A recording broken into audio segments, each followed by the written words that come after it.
BSc Botany Zoology Chemistry. Assalamu alaikum. I'm Mr. Hussain. Today we are going to discuss your syllabus regarding BSc English.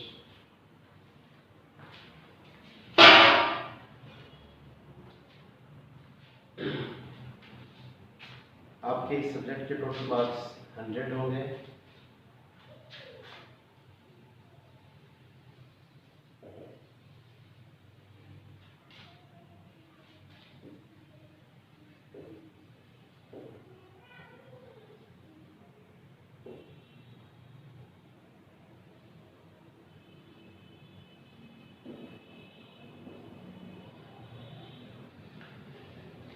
First of all text book होगी आपकी नौशीन खान की अख्तर है। आपकी text book मुश्तमिल है 20 chapters पर। ये pros chapter जो हैं they constitutes the form 50% of your syllabus. ये आपके सिलेबस का 50% है। आपकी इस टेक्स्ट बुक में से दो किस्म के मेजर क्वेश्चन आएंगे। पहली कैटेगरी है शॉर्ट क्वेश्चंस की।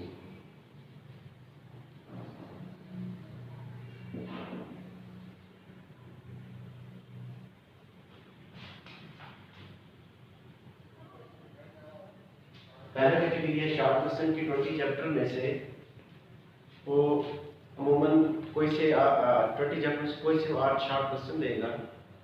उन 8 में से आपने 5 क्वेश्चंस को अटेम्प्ट करना होगा। तो कोई से वो क्वेश्चन देगा 8, उसमें से आपने अटेम्प्ट करने होंगे 25 होंगे।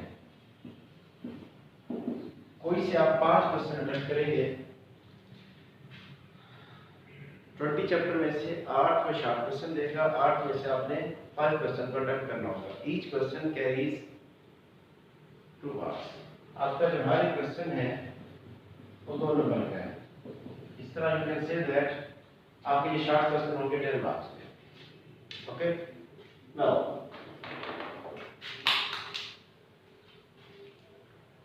शॉर्ट क्वेश्चन के बाद अगला क्वेश्चन होगा आपके लॉन्ग क्वेश्चन, एक्सटेंसिव क्वेश्चन।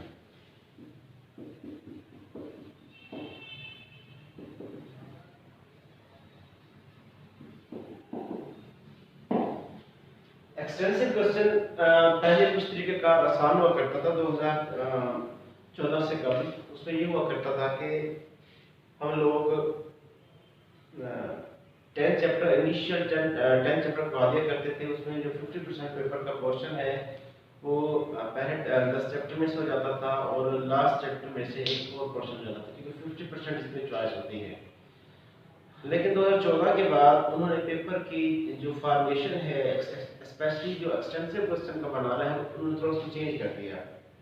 पहले मिसाल के तौर पर आपने कोई से क्वेश्चन अटेम्प्ट करने हैं तो हर क्वेश्चन के लिए 20 नंबर हुआ करते थे। तो 4 क्वेश्चन देते थे, ठीक है, और 4 क्वेश्चन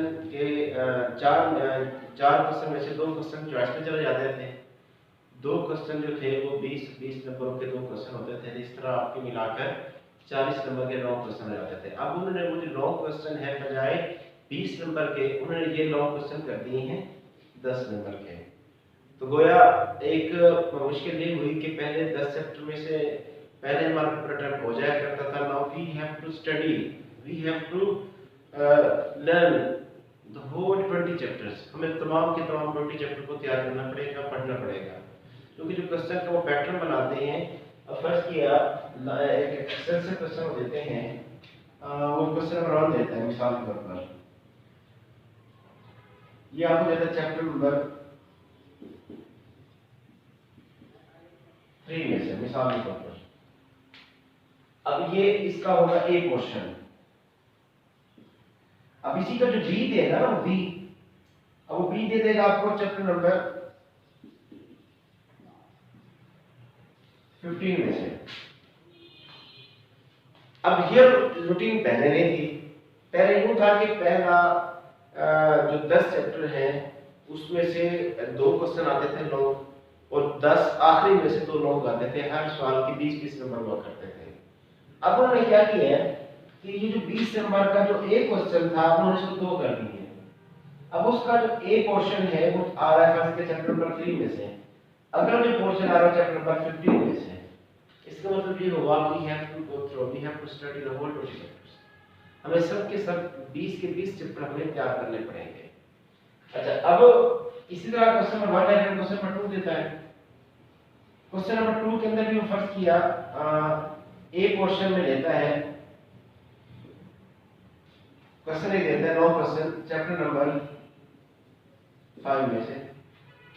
अब जो नेक्स्ट बी पोर्शन देगा वो आपको दे देगा चैप्टर नंबर 20 में से। अब ये आपके दो क्वेश्चन हो जाएंगे लॉन्ग। अब हर एक जो सवाल है उसको 10 मार्क्स दे रहा है।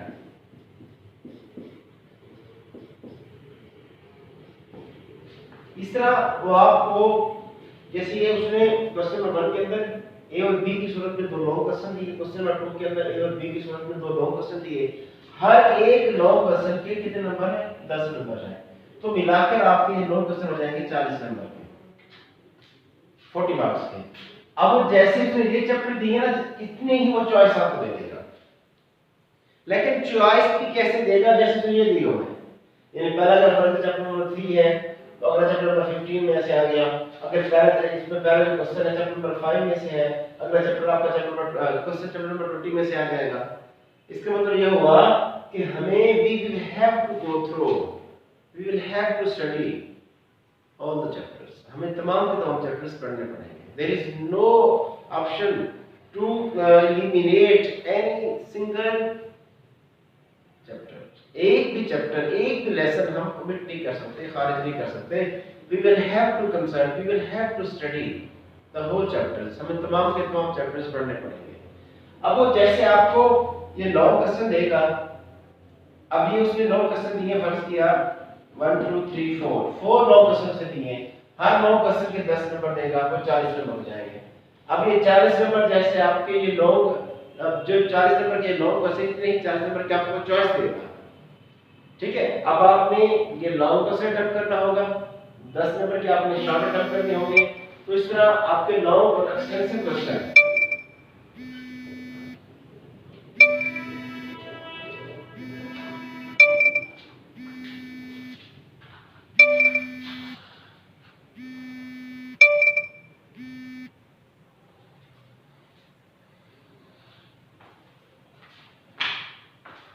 तो इस तरह आपके जो शॉर्ट क्वेश्चन है वो 10 नंबर के हुए और आपके एक्सटेंसिव क्वेश्चंस हो गए वो भी आपके हो जाएंगे 40 मार्क्स के। इस तरह आपका जो टेक्स्ट बुक वाला पोर्शन है वो 50 मार्क्स का है। ओके, फिर मैं रिपीट कर देता हूं बेटा। शॉर्ट क्वेश्चन आपके आएंगे 8 में से आपने 5 का अटेम्प्ट करना होगा। You will have to attempt 5 questions out of 8. 8 में से आपने 5 अटेम्प्ट करने होंगे, each question carries 2 marks. So then there will be 10 marks of short questions. Now there will be extensive question. Each question carries 10 marks. There will be 4 questions. So the total marks of the extensive question would be 40. इस तरह आप कह सकते हैं कि हमारे extensive question है उनके कुल मार्क्स कितने होंगे? 40। तो आपकी जो टेक्स्ट बुक है, तो वह टेक्स्ट बुक का जो आपका सिलेबस है, उस सिलेबस के मुताबिक आपके क्वेश्चन के जो कुल मार्क्स होंगे वो 50 होंगे। There will be 50 marks of your text book portion. आपके टेक्स्ट बुक के पोर्शन के 50 मार्क्स होंगे।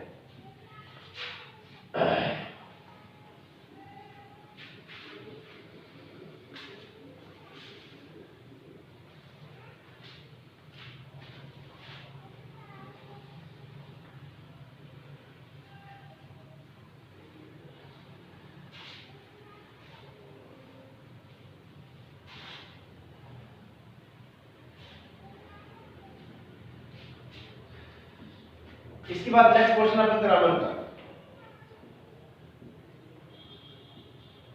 ग्रामर का ये पोर्शन आपका भी 50 मार्क्स का है।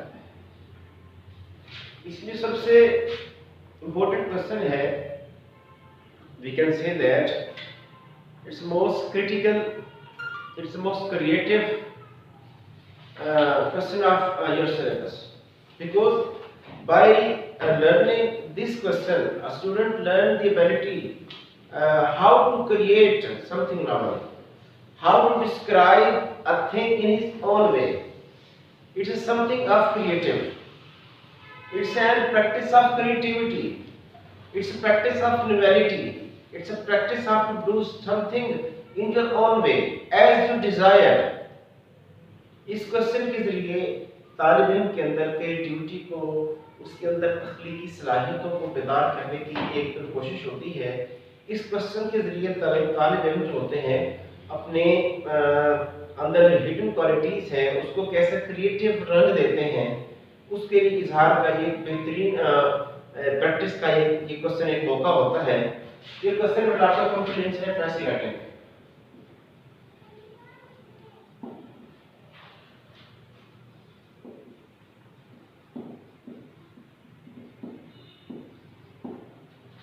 रिटन टेक्स्ट आपने मुख्तलिफ लैंग्वेजेस में देखी होगी, लिखी हुई तहरीर। अब वो इंग्लिश लैंग्वेज है, फर्स्ट के उर्दू लैंग्वेज है। We study all the works of written text in the form of passages or paragraph. We should know that why text is written in paragraph. Text को paragraph में क्यों लिखा जाता है? There are some purposes to write text in paragraphs. Because each paragraph carries two things, two important things.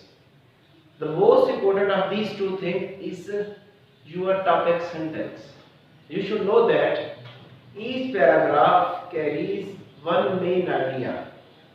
Her paragraph के अंदर dear students याद रख लें आप, एक अहम मरकजी बात होती है। उसी अहम मरकजी बात को जस्टिफाई करने के लिए, उसी अहम मरकजी बात को प्रूफ करने के लिए, उस अहम मरकजी बात को दुरुस्त साबित करने के लिए we people use supporting detail. हम लोग ये पैराग्राफ के अंदर सपोर्टिंग डिटेल्स देते हैं। अब जो आपके पैराग्राफ का मरकजी नुक्ता है, आपके पैराग्राफ की जो असल मुद्दा है, आपके पैराग्राफ की जो असल बात है, आपकी वो असल बात कहलाएगी main idea. So each and every paragraph, every passage has a main idea. In order to justify, in order to clarify, in order to prove that main idea, we people use supporting details. Her paragraph में एक main idea होगा और उसी main idea को justify करने के लिए there would be supporting detail. आप उस पैराग्राफ में supporting detail होगी। अब आपको जो पेपर के अंदर इसको अटेम्प्ट करना है, उसको अटेम्प्ट करने में जो सबसे बुनियादी चीज है, जो सबसे अहम बात है, you will have to go through, you will have to study paragraph 1 time, 2 time, 3 time, even 4 time. आपने पैराग्राफ को एक बार पढ़ना है, पैराग्राफ को 2 बार पढ़ना है, पैराग्राफ को 3 बार पढ़ना है, पैराग्राफ को 4 बार पढ़ना है। जब पैराग्राफ को बार-बार पढ़ेंगे, फिर आपको अंदाजा हो पाएगा कि इस पैराग्राफ में असल मुद्दा क्या है। अब जब उस असल मुद्दे तक पहुंच जाते हैं, then the solution of the paragraph would be quite easy. फिर उस पैराग्राफ का सॉल्यूशन आपके लिए बहुत ज्यादा आसान हो जाएगा। तो डियर स्टूडेंट्स याद रखें, फिर मैं बात रिपीट कर देता हूं, हर पैराग्राफ जो आपके एग्जाम के अंदर आएगा, इस पैराग्राफ के अंदर ना एक असल मुद्दा होगा, एक असल मरकजी बात होगी। आपको उस असल मरकजी बात को समझना है कि असल बात इसमें है क्या। अब मैं उस असल बात को जब आप उस पैराग्राफ के अंदर फाइंड कर लेंगे, बाकी सारी की सारी चीजें उसी एक मुद्दे की एग्जाम्पलिफिकेशन होगी, उसकी वजाहत होगी। तो कंप्रीहेंशन के लफ्जी माने होते हैं टू कंप्रीहेंड, टू अंडरस्टैंड।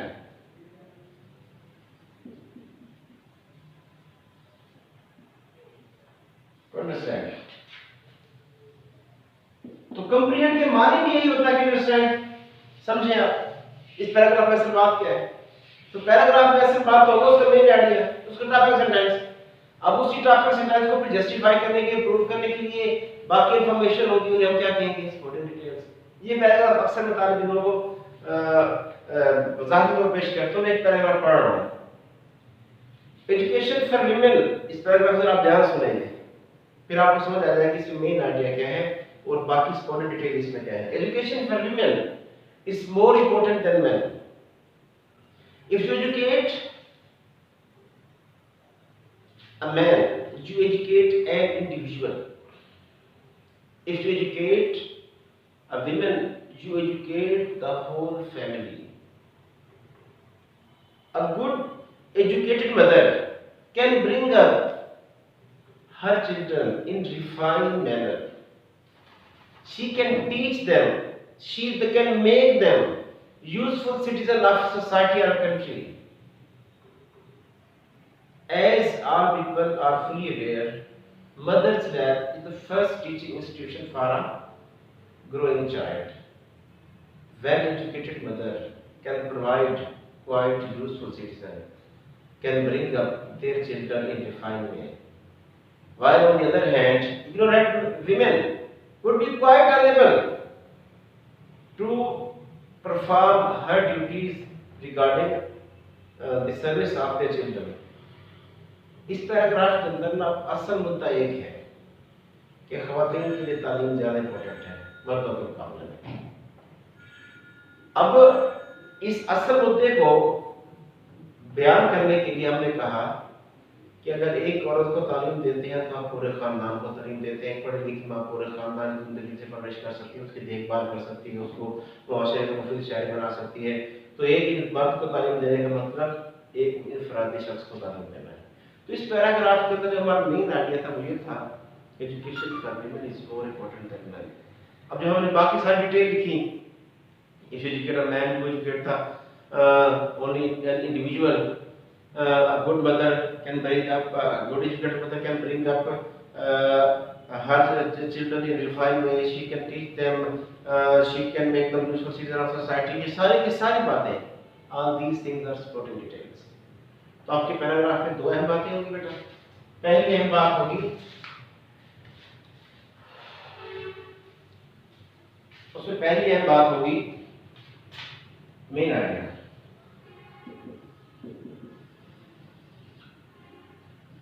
अगली अहम बात आपकी होगी सपोर्टिंग डिटेल।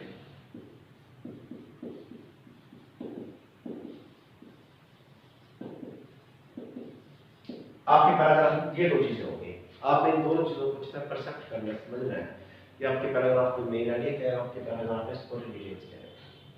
तो हर पैराग्राफ दिया जाएगा, पैराग्राफ के आखिर में सवाल पूछे जाएंगे, ठीक है। उन सवालात और उसके आखिर में आखिरी जो सवाल आमतौर होते हैं वो ये होता है कि इसका टाइटल सजेस्ट करें, यानी आपके इसका जो पैराग्राफ दिया गया है इसमें असल मेन आइडिया क्या था, उस मेन आइडिया को अपने टाइटल के रूप में बयान करना होता है। तो मेन आइडिया ये टाइटल पूछा जाएगा, उस पैराग्राफ दिया जाएगा, पैराग्राफ के आखिर में उसी पैराग्राफ के मुताबिक सवाल पूछे जाएंगे, आपने सवाल के जवाब देने होंगे। आखिरी सवाल आमतौर पर होता है कि suggest a suitable title for the paragraph, उस पैराग्राफ के मुनासिब आप उन्वान दें। तो पैराग्राफ को आप पढ़ेंगे जो उसके अंदर मेन आइडिया होगा, उसी मेन आइडिया से आपने टॉपिक उसका जो है ना टॉपिक सजेस्ट करेंगे उस पैराग्राफ का। इसके बाद आखिरी क्वेश्चन होगा प्रेसी राइटिंग। प्रेसी राइटिंग बेटा उर्दू में हम तलखीस निगारी कहते हैं। तलखीस निगारी उर्दू लैंग्वेज के अंदर भी आपने इंटरमीडिएट क्लासेस में पढ़ी होगी। तलखीस का मतलब होता है किस चीज को इख्तिसार से बयान करना, दूसरे अल्फाज में दरिया को खून से बंद करना। एक पैराग्राफ जो उसने दिया है, जो एक पैराग्राफ के अंदर उसने एक मेन आइडिया दिया है, उसी मेन आइडिया को जस्टिफाई करने के लिए उसने सपोर्टेड डिटेल्स दी हैं। फर्स्ट करते हैं कि वो उसने 90 वर्ड्स की मदद के साथ 90 वर्ड्स की मदद के साथ एक मेन आइडिया को, एक टॉपिक सेंटेंस को उसने डिस्क्राइब किया है और उसके अंदर उसकी सपोर्टेड डिटेल भी थी, मेन आइडिया भी था। अब आपने क्या करना है, प्रेसी मतलब क्या हुआ, इसी को आपने 30 वर्ड्स में, जो बात उसने 90 अल्फाज में बयान की है, आपने उसी बात को 30 अल्फाज में बयान करना होता है। ये प्रेसी राइटिंग आता है। ये क्वेश्चन आपका 5 नंबर का होता है। तो याद रखें मेरे स्टूडेंट कि प्रेसी का मतलब होता है तलखीस निगारी, to summarize something, to give the gist of paragraph. उस पैराग्राफ की आपने दूसरे अल्फाज में समरी लिखनी होती है। उस प्रेसी का मतलब बेसिकली समरी होता है। समरी का मतलब होता है इख्तिसार के साथ अहम नुकात को आप बयान कर दें। वो अहम जो आप नुकात बयान करते हैं बेसिकली आपके टॉपिक की समरी होती है, आपके पैराग्राफ की समरी होती है। तो आपने उसने जो पैराग्राफ बयान किया है 90 अल्फाज में, आपने उसी पैराग्राफ को 30 अल्फाज में बयान करना है, वो तलखीस निगारे चलाएगा, इट विल बी कॉल्ड रेसिटेटिंग। तो ये क्वेश्चन आपका बेस्ट स्टूडेंट होगा 10 नंबर का, 15 नंबर का, सॉरी, ये क्वेश्चन आपका 15 नंबर का होगा। इसके बाद ऐसे होगा आपका, कोई भी गिवन ऐसे कोई भी हो सकता है, इसमें सिलेबस की कोई खास कदर नहीं है, ये बस उनकी मेहरबानी है, जो 15-20 ऐसे आमतौर पर तो आते हैं ना, हर साल आ जाते हैं, लेकिन इसकी तो इसकी हक नहीं है, इसके अलावा भी अगर देना चाहे दे सकता है। ये क्वेश्चन आपको 15 नंबर का होगा। उसके बाद रिपोर्ट राइटिंग,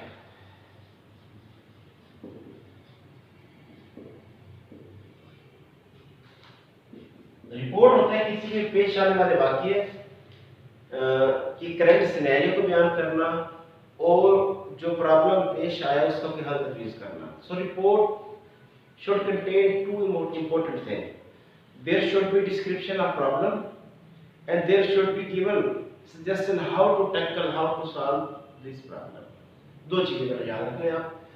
आपने से सुना होगा कि फलां वाक़े की वज़ीर आला साहब ने, वज़ीर आज़म साहब ने जो है रिपोर्ट तलब कर ली। रिपोर्ट बेसिकली किसी भी मुतल्लिका महकमे में मुतालिक जो प्रॉब्लम आई है, उसी प्रॉब्लम की वजह से कुछ लोग मुतासिर हुए हैं, मुल्क मुतासिर हुआ है, कौम मुतासिर हुई है, तो उस चीज़ की ताकि वो चीज़ दोबारा पेश ना आए, उस चीज़ को दोबारा वाक़ई होने से रोकने के लिए ना मुतल्लिका महकमों से जो अहकाम बाला है, याद रखें बेटा, रिपोर्ट हमेशा लिखी जाती है lower to higher authorities. Lower authority report लिखेंगे किसको? हायर अथॉरिटी को। रिपोर्ट का जो फ्लो है वो होता है लोअर से हायर।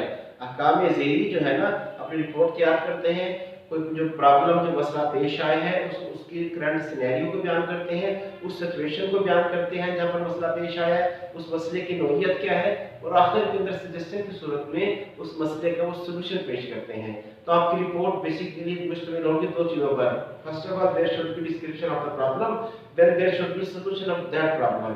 पहले आपने उस प्रॉब्लम को बयान करना है, फिर उस प्रॉब्लम के सॉल्यूशन को बयान करना है। आपकी जो रिपोर्ट होगी कंटेन इन दो चीज़ों पर होगी, ठीक है। First of all there should be scenario of that problem, then there should be solution to that problem, फिर उस प्रॉब्लम का सॉल्यूशन क्या है। ये क्वेश्चन आपका 10 नंबर का होगा। उसके बाद की ट्रांसलेशन,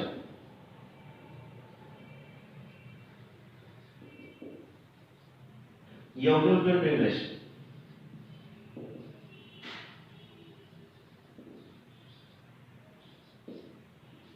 ये क्वेश्चन आपका 10 नंबर का होगा स्टूडेंट। तो इस तरह 50 नंबर की आपकी ग्रामर हो गई, 50 नंबर की आपकी टेक्स्ट बुक और 50 नंबर की आपकी ग्रामर, ये आपके लिए क्वेश्चन हो गए। इस तरह यू कैन से दैट ये 100 मार्क्स आपके इंग्लिश के पेपर पूरा हो जाएगा। सिलेबस की वजाहत के हवाले से डियर स्टूडेंट, सिलेबस की वजाहत के हवाले से आपको किसी किस्म की प्रॉब्लम या मुश्किल दरपेश हो तो आप इसी व्हाट्सएप ग्रुप में अपने सजेशन जो है ना बॉक्स कर देंगे। इंशाल्लाह नेक्स्ट लेक्चर के अंदर मजीद मैं जब उस टॉपिक को क्लियरली आपके सामने मजीद बयान कर दूंगा। थैंक्स, अल्लाह हाफ़िज़।